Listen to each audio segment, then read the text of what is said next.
माता की मित्रों, हम लोग नक्षत्रों में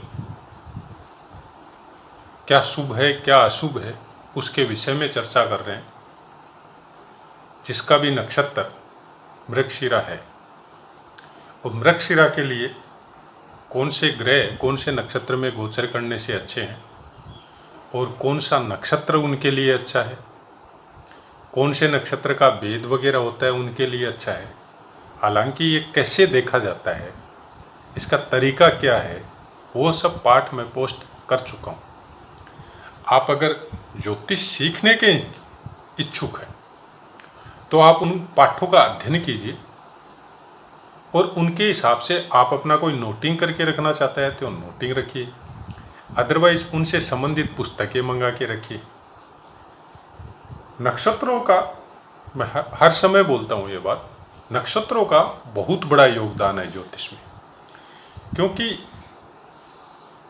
50-60% पूरा फल ही ज्योतिष में नक्षत्रों के ऊपर ही डिपेंड रहता है।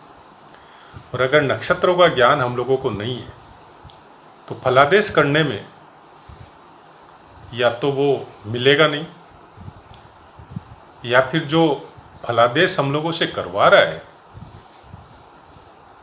वो फिर विश्वास करेगा ज्योतिषी पे, और उसकी वजह से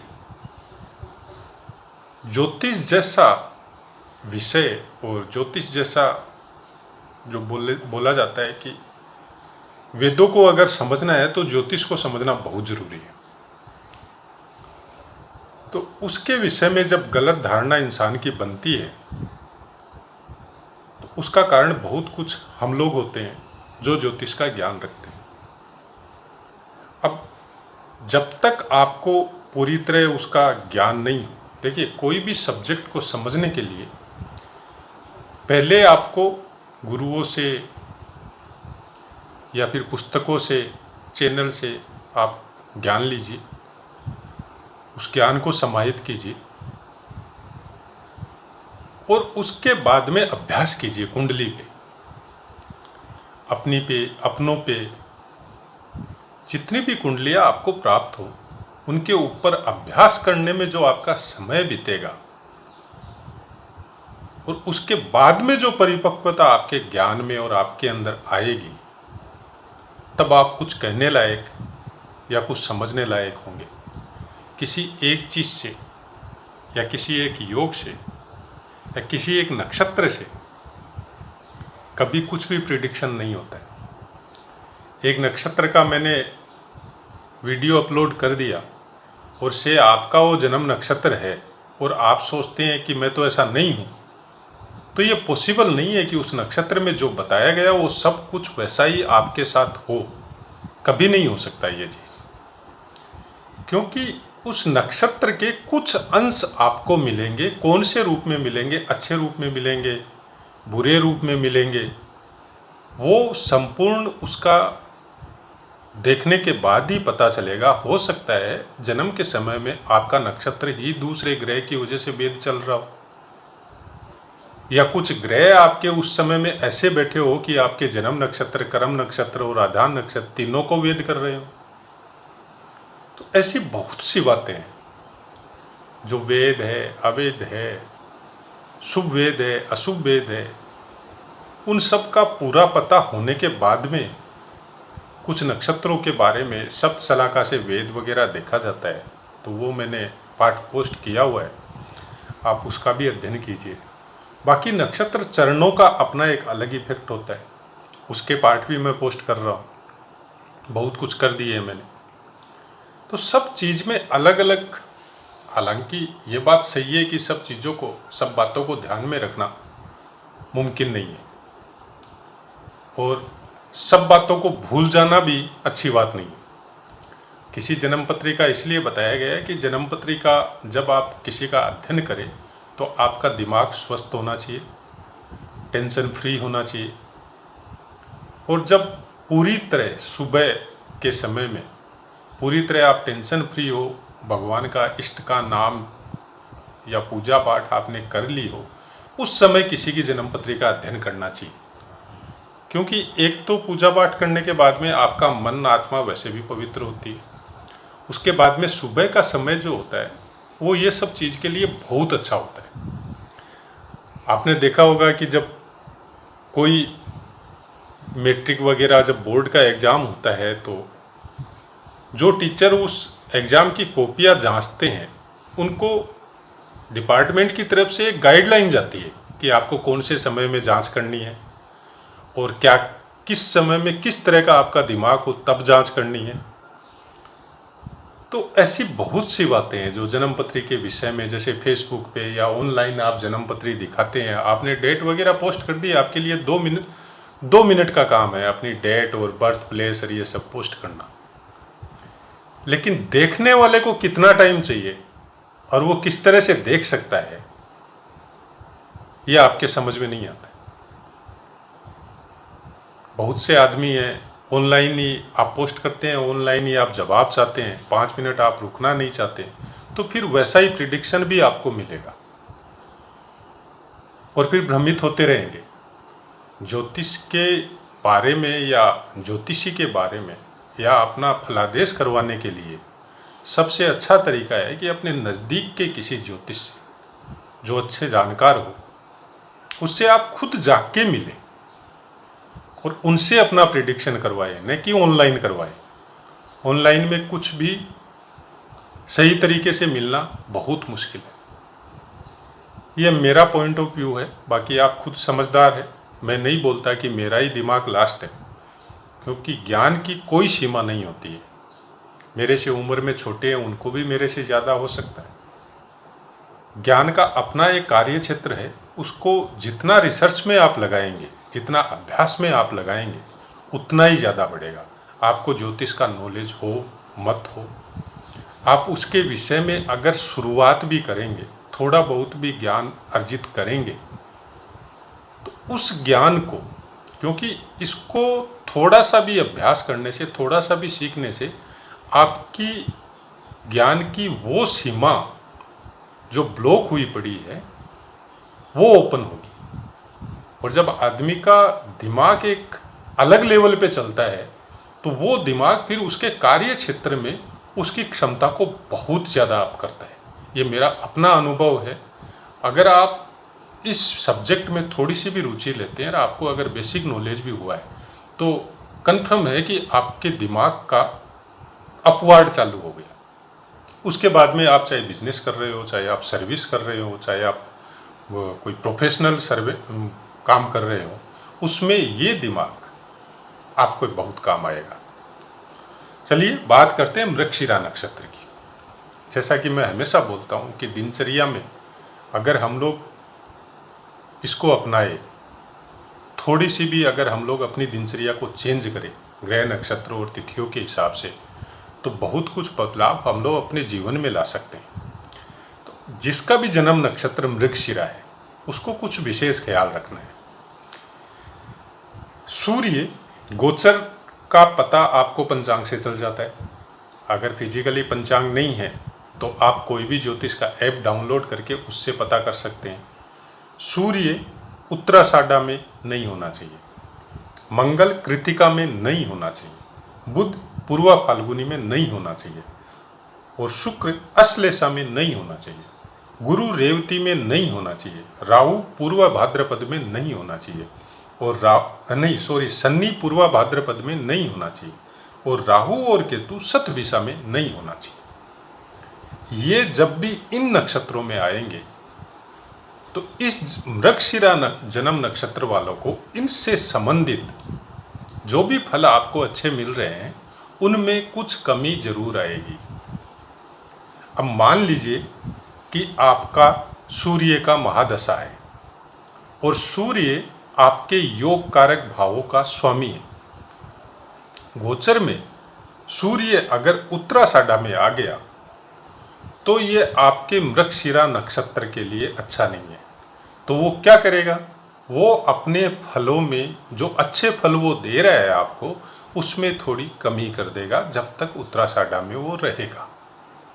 तो कई बार क्या होता है कि ज्योतिष से आप जाके पूछते हैं तो वो बोलता है इस समय तो आपको बहुत अच्छा होना चाहिए, आपका विद्या बुद्धि बढ़ना चाहिए, या आपका संतान पक्ष से आपको सुख मिलना चाहिए, या अगर वो दूसरे भावों में अच्छे भावों में बैठा है तो संपत्ति होनी चाहिए, या आपको लाभ का मात्रा ज़्यादा होना चाहिए, लेकिन होता कुछ नहीं है। उसका कारण है ये योग।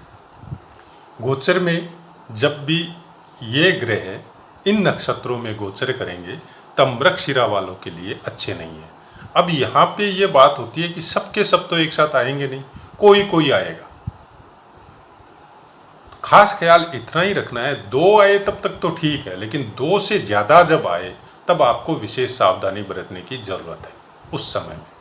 उससे कनेक्टेड भावों में, जैसे सपोज आपका सूर्य उत्तराषाढ़ा में आ गया तो वो क्या करेगा, आपके ओज को, आपके जो रे है, आपकी जो आत्मा है, उस पर एक अलग टाइप का वजन या कुछ नेगेटिव थिंकिंग में आप जा सकते हैं। अगर मंगल भी उस समय कृत्तिका नक्षत्र में आ गया तो आपके हेल्थ के विषय में आपको सोचना पड़ सकता है। दो, तीसरा, अगर बुध भी पूर्वा फाल्गुनी में आ गया तो आप हमेशा गलत निर्णय लेना चालू कर देंगे इस पीरियड में। तो आपकी नेगेटिविटी आई आपके अंदर, उसके बाद में आपका हेल्थ डाउन हुआ, शारीरिक शक्ति में कमी आई, और फिर दिमाग डिस्टर्ब हुआ। तो तीन जब हो जाए तब थोड़ा ध्यान रखना है। जनरली तीन नहीं होते, एक या दो मुश्किल होता है, और तीन होते हैं तब थोड़ा विशेष ध्यान रखना है। लेकिन उस समय में अगर आपका बहुत ही अच्छा कोई दशा महादशा चल रहा है, तब उस बहुत अच्छी दशा महादशा में बहुत कमी आ जाएगी। मतलब 90-100% जो अच्छा फल मिलना चाहिए था उसमें आपको 40 ही मिलेगा। ऐसा कुछ फल इन ग्रहों का नक्षत्रों के ऊपर जब इस तरह से गोचर होता है तो मृगशिरा वाले नक्षत्र वाले को इस तरह का फल मिलता है। तो उसका थोड़ा ध्यान रखना जरूरी है। उसके बाद में मृगशिरा नक्षत्र का, मृगशिरा, चित्रा, धनिष्ठा, उत्तरा भाद्रपद, श्रवण और पूर्वाषाढ़ा, इन नक्षत्रों को जब कोई दूसरा ग्रह वेद करेगा तो अगर शुभ वेद है, शुभ वेद किस किस से होगा, आपका बुध, उसके बाद में आपका शुक्र, फिर गुरु, फिर पूर्ण चंद्रमा, ये चार ग्रह शुभ बोले जाते हैं। वेद कैसे देखना है वो मेरा सप्त शलाका का पाठ दिया हुआ है, आप उससे जाके पता कर सकते हैं, क्योंकि इसमें बताना संभव नहीं है। इन नक्षत्रों का जब वेद करेंगे शुभ ग्रह तब आपके लिए बहुत अच्छा है। लेकिन कोई अशुभ ग्रह, खासकर इन तीन नक्षत्रों का, मृगशिरा, चित्रा और धनिष्ठा का, कोई अशुभ ग्रह, शनि, राहु, केतु, मंगल, सूर्य, ये क्रूर ग्रह और अशुभ ग्रह भी बोले जाते हैं, इनसे अगर वेद हो रहा है तो फिर आपको सोचना पड़ सकता है। एक वेद या दो वेद तक चलता है, लेकिन तीनों को मृगशिरा, चित्रा और धनिष्ठा को, मृगशिरा श्रवण पूर्वाषाढ़ा को करे, मृगशिरा चित्रा धनिष्ठा को करे, तो फिर कुछ न कुछ तकलीफ में इस समय में आप आएंगे। ये मृगशिरा नक्षत्र वालों को विशेष ध्यान रखना पड़ता है। उसके बाद में मृगशिरा नक्षत्र के लिए कौन से नक्षत्र बहुत अच्छे होते हैं, आद्रा, स्वाति, शतभिषा, पूर्व भाद्रपद, अनुराधा, उत्तरा भाद्रपद, मघा, मूल, अश्विनी, कृतिका, उत्तरा फाल्गुनी, उत्तराषाढ़ा, रोहिणी, हस्त, श्रवण। मैं यहाँ पे थोड़ा गलत बोल गया, वापस बोल देता हूँ। आद्रा, स्वाति, शतभिषा, पुष्य, पुष्य नक्षत्र है। पुष्य, अनुराधा, उत्तरा भाद्रपद, मघा, मूल, अश्विनी, कृतिका, उत्तरा फाल्गुनी, उत्तराषाढ़ा, रोहिणी, हस्त और श्रवण, ये नक्षत्र आपके लिए बहुत शुभ है। नक्षत्र रोज चेंज होते हैं, आप पंचांग से या कोई भी ऐप से आप पता कर सकते हैं कि आज के दिन कौन सा नक्षत्र है। तो ये नक्षत्र जब भी गोचर में आएंगे, जब जब आएंगे आपके लिए ये अच्छे। केवल देखना वेद और अवेद है कि ये नक्षत्र कहीं पे सूर्य, मंगल, शनि, राहु, केतु से वेद तो नहीं हो रहे, तब उस समय में वो काम नहीं करना है आपको। और अगर नहीं हो रहे हैं तो आप उस समय में रुक जाइए, क्योंकि नेक्स्ट डे नक्षत्र चेंज हो जाएगा, उस समय सोच लीजिएगा। तो शुभ कर्मों में, अच्छे कामों के लिए, मांगलिक कामों के लिए, हवन यज्ञ के लिए, और बाकी कोई भी संस्कार या मांगलिक काम या विवाह आदि, उनका मुहूर्त एक अलग मैटर है।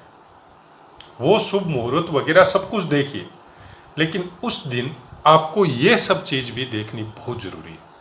उसके बाद में क्या होगा, ये सब चीज़ देखा तो आपने देखा कि मेरा 80% ठीक है, तो वो मुहूर्त आपके लिए अच्छा है। आपने देखा कि मेरा ओनली 20% ही ठीक है, बाकी सब जगह मेरा वेद हो रहा है या गलत हो रहा है, तो आप उस मुहूर्त को टाल दीजिए। या आप अपनी जगह अपने परिवार के किसी ऐसे मेंबर को आगे कीजिए जिसका उस समय में बहुत अच्छा चल रहा है। उससे क्या होगा, उस काम में जो विघ्न बाधा आने वाली होगी वो टल जाएगी। जिसके साथ ऐसा हो रहा है, 80-90% गलत चल रहा है उस पीरियड में, तो वो अगर उस समय में बैठेगा उस काम में, आगे वो बढ़ेगा, तो उस काम को कंप्लीट होने में बहुत सी दिक्कतों का सामना करना पड़ सकता है। उसके बाद में आपको देखना, रेवती, उत्तराषाढ़ा और चित्रा, ये 3 नक्षत्र मृगशिरा से वेद होते हैं, और ये तीनों नक्षत्र मृगशिरा को भी वेद करते हैं। इन तीनों नक्षत्रों में भूल के भी क्रूर ग्रह नहीं होने चाहिए। सूर्य, मंगल, शनि, राहु, केतु, ये चारों में से कोई भी ग्रह इन तीनों नक्षत्रों में नहीं होने चाहिए। अगर तीनों नक्षत्रों में इन चारों में से कोई ग्रह है और उस समय में आपने किसी काम की शुरुआत की, तो इन तीनों नक्षत्रों का ध्यान इसलिए रखना जरूरी है क्योंकि ये डायरेक्ट आपके नक्षत्र को भेद करते हैं। तो फिर वो काम कंप्लीट होना बहुत मुश्किल हो जाता है, बहुत तकलीफें आती है उस काम में, और बहुत कुछ हानि होने की संभावना भी रहती है। तो मेरे चैनल का मोटिव इतना ही है कि जो फैक्ट है, जो चीज़ें कुछ लाग लपेट के साथ, कुछ अच्छे शब्दों के साथ या कुछ अलग तरीके से आपको बताई जाती है और वो आप भ्रम में आते हैं, मेरा कुछ बातों के लिए मैं लाग लपेट नहीं करता और मैं उसके लिए आपको भ्रमित भी नहीं करता। मैं साफ साफ बोलता हूँ कि इन बातों से दूर रहिए। उससे होगा क्या, अगर आप कोई काम जो रोज़मर्रा का काम कर रहे हैं वो करिए, मेरा उससे कोई लेना देना नहीं है। मेरा कहने का मतलब ये है कि कोई नया काम स्टार्ट कर रहे हैं तो आप सब कुछ देखते हैं, मुहूर्त वगैरह भी देखते हैं, तो थोड़ा सा ये भी देख लीजिए। प्रॉब्लम क्या है उसमें, 5 मिनट का टाइम लगता है ये देखने में, कोई बड़ा टाइम तो नहीं लगता है।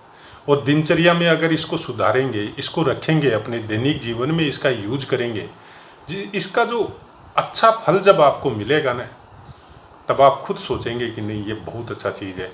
बहुत बार आप एक नोटिंग करके रखिए कि आपका इस पीरियड में 2-4 महीने में कभी कोई आपके साथ कुछ गलत हुआ है, उस दिन का टाइम नोट कर लीजिए और उसके हिसाब से आप बैक में जाके आप देखिए कि कहीं आपका नक्षत्र तो भेद नहीं था, कहीं ये बाकी ग्रह तो इन नक्षत्रों में नहीं थे, तो आप खुद जान जाएंगे कि इनका असर होता है। उसके अलावा चंद्रमा का विशेष ध्यान रखना है। चंद्रमा का शुभ गोचर और डेली नक्षत्र चेंज ये विशेष इफेक्ट देते हैं दैनिक दिनचर्या में हम लोगों को। तो चंद्रमा के विषय में बहुत से पाठों में बता चुका, कहाँ कहाँ शुभ होता है, राशियों का फल बताया था, उस समय भी मेरा बताया हुआ है। तो नक्षत्र और चंद्रमा ये 2 चीज़ का एक छोटा सा नोटिंग भी अपनी जेब में रखेंगे ना, उससे आपको बहुत फायदा मिलेगा। और मैं चाहता यही हूँ कि दिनचर्या में इनको सेट कीजिए आप, उससे आपको जो फल मिलेगा वो तो मिलेगा ही मिलेगा, प्लस आपसे कनेक्टेड आपके परिवार, आपका अपना कोई, आपके दोस्त वगैरह कोई, उनको भी समझा सकेंगे आप। हम लोग आज इस बात की चर्चा चैनल के द्वारा कर रहे हैं। कोई समय था, आप आज भी बुजुर्गों के पास मैं जब बैठता हूँ, मेरे से बड़े बुजुर्गों के पास, तो उनको पता नहीं था ये ज्योतिष से कनेक्टेड है, लेकिन वो सब चीज़ उनकी दिनचर्या में शामिल थी। उनको आज भी पता है कौन सी तिथि में क्या काम करना चाहिए, उनको आज भी पता है कौन से दिन कौन सा काम करना चाहिए, वो आज भी फॉलो करते हैं उस बात को। उनको अच्छी तरह पता है कि ये चंद्रमा, आज का दिन का चंद्रमा मेरे लिए अच्छा नहीं है, जबकि ज्योतिष का कोई ज्ञान नहीं है, पढ़े लिखे भी नहीं है। वो सब पीढ़ी दर पीढ़ी जो ज्ञान चला आ रहा था, वो उन लोगों के पास आज भी है, लेकिन हम लोग उससे किनारा कर गए, हम लोग उससे निकल गए।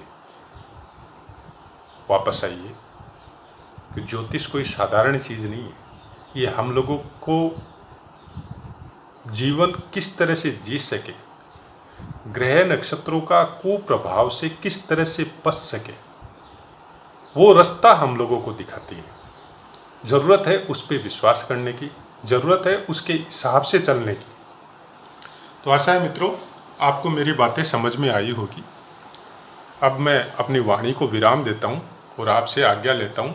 माता रानी से यही प्रार्थना करता हूँ कि आप सब स्वस्थ रहे, सुखी रहे। जय माता की।